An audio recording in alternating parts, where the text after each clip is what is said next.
Uh, Today, I was thinking I was working on finishing some research up today, and I knew that my goal, or one of my goals, I should say, and I got numerous goals, to be honest with you, and I think that's one of the reasons that I think I'm moving forward in life. Is not, I just don't have one specific goals. I got many personal goals, financial goals, and et cetera, et cetera. And I think that's part of part of my success, or this paradigm shift that occurred doing or working on just finishing my research and just things happening. And today I got an interesting call. I wrote a book a couple years ago, about a year ago, called Empowerment and Change.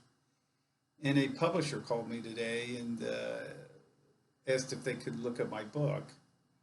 And it's self-published on Amazon. It's available on Amazon, but I've had a few other people call me about the book, but it's always self-publishing, and then we can market the book, and et cetera, et cetera. Um, and I don't know if this institution will do the same as well, but we'll see where we go with that. But I was thinking today, and then I recently just did a little quasi book. And when I mean quasi, I mean just a little book that's about 30, 40 pages about why people are in a hurry. Um, and I was thinking today, with everything going on in my life right now, and then trying to, life is one of those things that you just make adjustments. And I always try to make adjustments at the end. I'm sorry, rubbing my eye, but that I make these adjustments in life. I look at my life at the beginning of the week, and then I look at the end of the week and say what worked, what didn't work, what do I need to work on, etc. And then sometimes mentally put this down, and then sometimes I write things down that I want to accomplish. And I got another note card. I use 5x7 note cards about things that I need to do, or what I want to achieve. And even with this, when I do these videos, I write down on 5x7 card on things that I want to do. But getting back to this empowerment and change, the first thing I wanted to point out three areas to create this change or empowerment.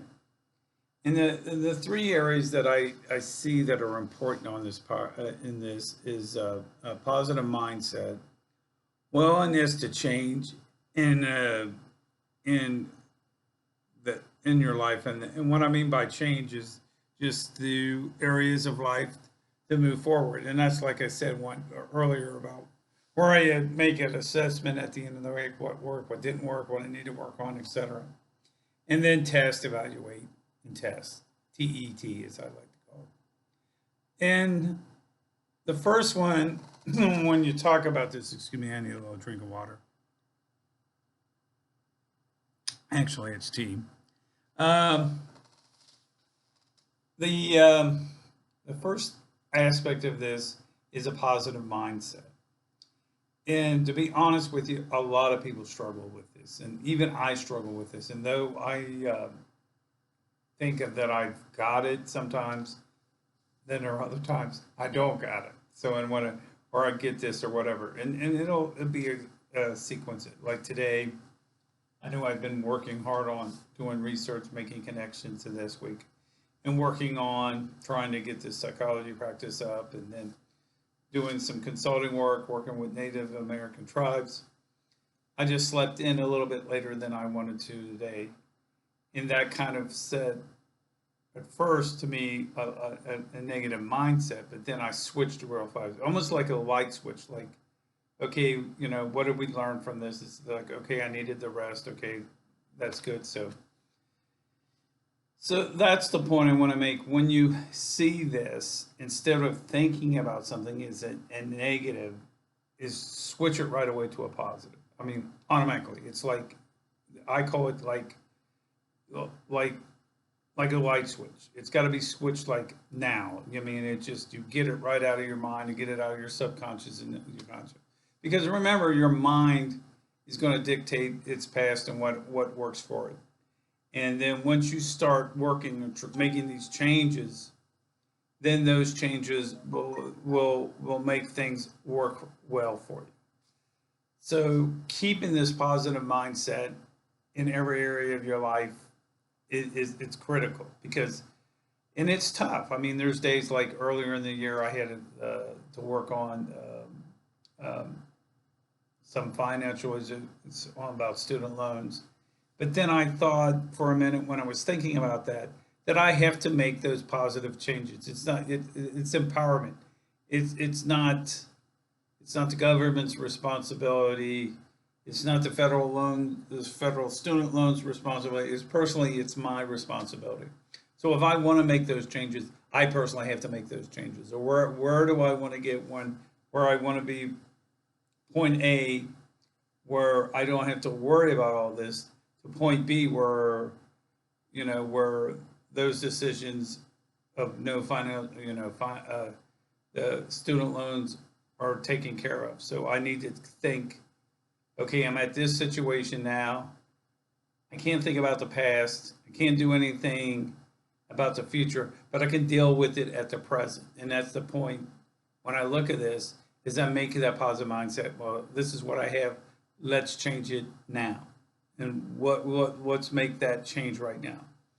And the final point about this positive mindset, even a little positive change or this positive mindset and change can have a great impact on what direction your life goes.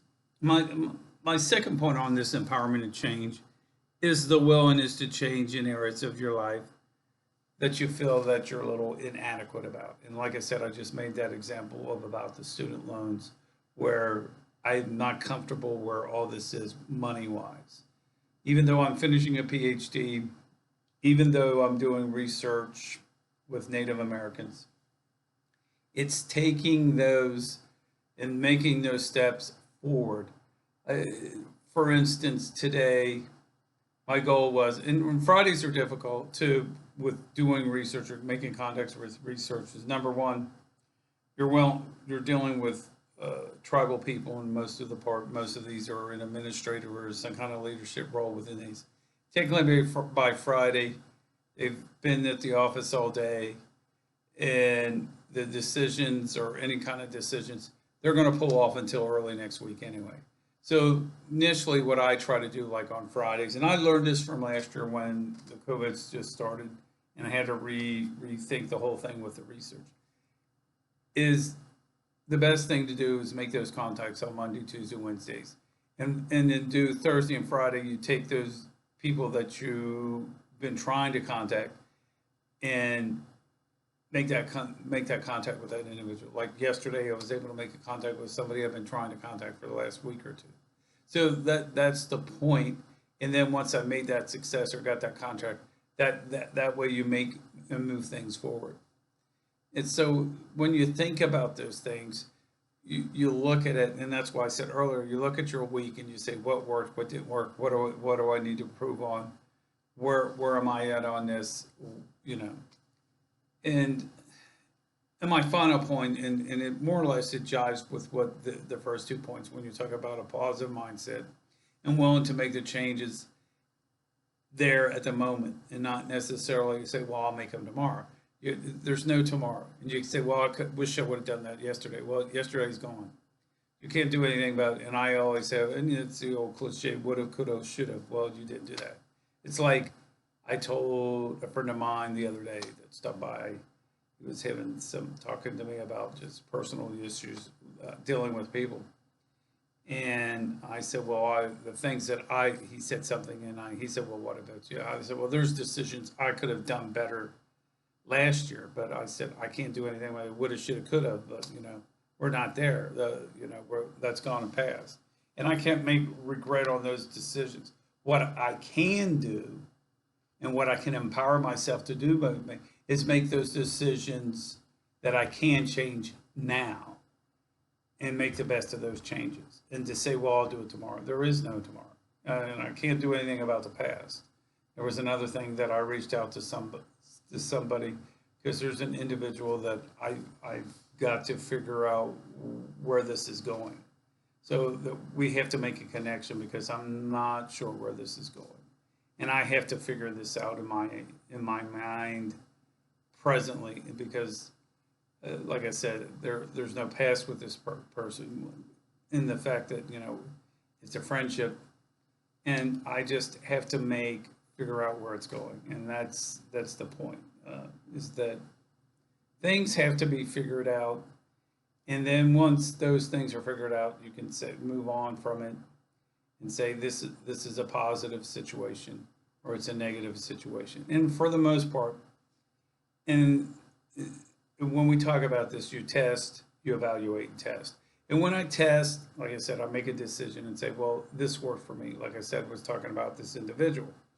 And I said, well, I test the individual, send an email off, and then I'll find out what they respond. And once they respond, and if it's a positive or it's negative, then I go back and either retest the situation or leave the situation as it is. Because for the most part, in my mind, I'm trying to get rid of all negativity or the people that are negative influence on my life. So, and that bodes well for a lot of people. Is you need to have positive influences on your life in your life. When you have negative or people that are negative in your life, it causes issues within your conscious as well as subconscious mind to bring up issues in the past about things. So the best thing to do is to retest and make sure this is a positive. If it's a negative, then you just need to drop it and then move on. And if it's a positive, then you may not necessarily have to retest, and then you move forward. So in some, like I said, I've had situations, for instance, that I will evaluate it, a test to evaluate it, and then I test or retest, as I like to say. And then I have to sit on certain things for like maybe a day or two, and then reassess it. For instance, I contacted one of the bureaus, people on the Indian Bureau, and I wanted to do that. I did that yesterday. They responded back, and I responded back. And then I sent them an email, and it's just things that I'm pondering about as to what, they gave me solutions to problems, and then I have to figure that out in myself. The other cases, like earlier the week, was to making some contacts. A person from the Interior Department called me about some issues within the Interior about a procurement or doing contracting work. Called them back, evaluated the situation. They sent me an email back, and I was able to make some changes on that instance. Another, like I said, going back to the story about somebody called me about the book. They called me up and said, we're really interested in your book, and they wanted to know what I was doing and what I was working on. And the individual said, wow, you've accomplished quite a bit. And, and that's where I was thinking about this video today, is because, and they said, well, how did you accomplish it? And I said, I just plan, evaluate, or more or less, I don't want to tell him my acronym, TET, test, evaluate, and test, and retest, or retest. It actually should be TER, test, evaluate, retest, because that is where, to keep that positive mindset. And actually, I'm going to call it TER. I think that's better to call it TER, because then it's test, evaluate, and retest. Anyway, these were just a couple points. I will probably make another video on Sunday. Not sure. I'm doing some conferences this weekend on NLP and working with some people. But the issue is, please subscribe and like at the bottom. I'm trying to get a certain number by the end of May. I'm also, remember, I have a time management seminar. It's available on Eventbrite, PayPal available. It's at the end of the month, the 27th, I believe, 7 to 8 p.m. You can check it out, time management under B. Thomas Miller Psychology. Also, please, like I said, like, excuse me, like and subscribe to my channel. Anyway, I appreciate any of those who watched, and have a nice evening and enjoy your weekend. Thank you.